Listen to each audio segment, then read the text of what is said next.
Let's talk about strumming patterns.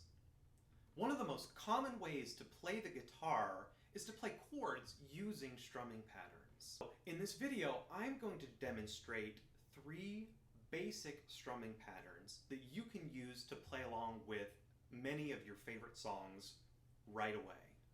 So pattern 1 is just strumming on each of 1, 2, 3, and 4. So using the open E chord to start, it sounds like this. 1, 2, 3, 4. 1, 2, 3, 4. As you're getting started out, what I'd recommend is that you set a timer for 30 seconds and see if you can play the pattern and count for the full duration of that 30 seconds. When you can reach 30 seconds, go ahead and move on to the next pattern.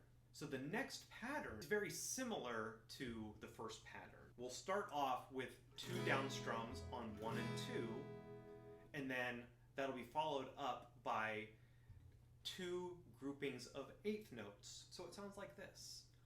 1, 2, 3, and 4, and 1, 2, 3, and 4, and 1, 2, 3, and 4. And just like the last pattern, go ahead and set a timer for 30 seconds and see if you can play that pattern while counting out loud for the full 30 seconds. When you can, go ahead and move to the next pattern. So our next pattern, pattern number 3, is going to sound like this. 1, 2, and 3, and 4. 1, 2, and 3, and 4. So go ahead and set a timer for 30 seconds and see if you can play that pattern while counting out loud for the full duration of 30 seconds. Now, a couple of helpful hints that I want to share with you. You actually want the motion to be coming from the elbow. So your whole forearm, as well as your wrist, hand, and fingers are going to be moving in the strumming motion. What some players try to do is to do everything from the wrist. But when you're strumming 6 strings, that's not the most efficient motion you can use. Try to strum from the elbow, and it's going to be a lot easier than trying to do everything from your wrist. The second, you don't have to keep your wrist completely locked in. So you're not... If you could hear a difference there, my wrist was really rigid, which meant that when I was strumming, it had kind of a harsh, strident sound. Just by keeping my wrist just a little bit flexible and limber, lets you have more of a musical sound.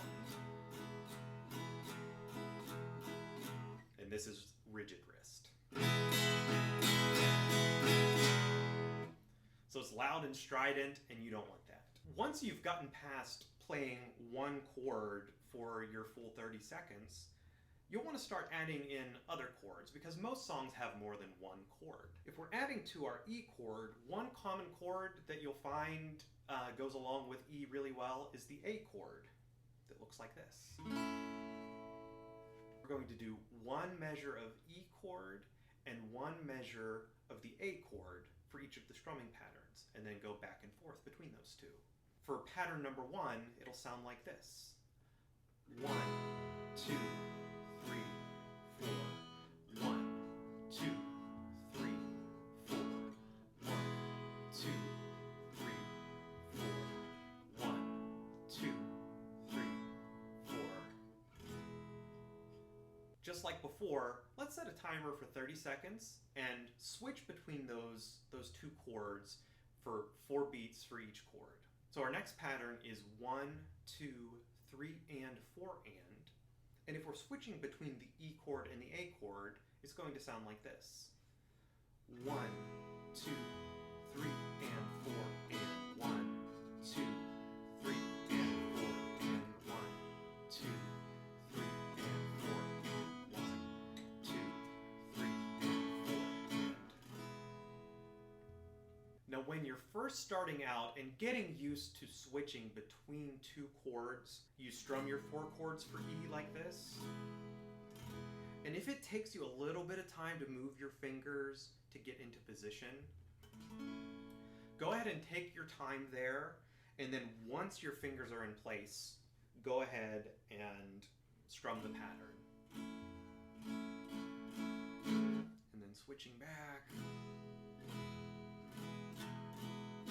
Switching back again. You can always work to get faster at switching over time, and it's going to get a lot easier the more you practice. But the most important thing right now is that you are taking the time to get your fingers into place and building the muscle memory so that your fingers know where to go when they're switching chords. So finally, our last pattern is 1, 2, and 3, and 4, and.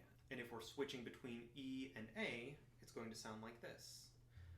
1, 2, and 3, and 4, and 1, 2, and 3, and 4, and 1, 2, and 3, and 4, and 1, 2, and 3, and 4, and. So there you have it.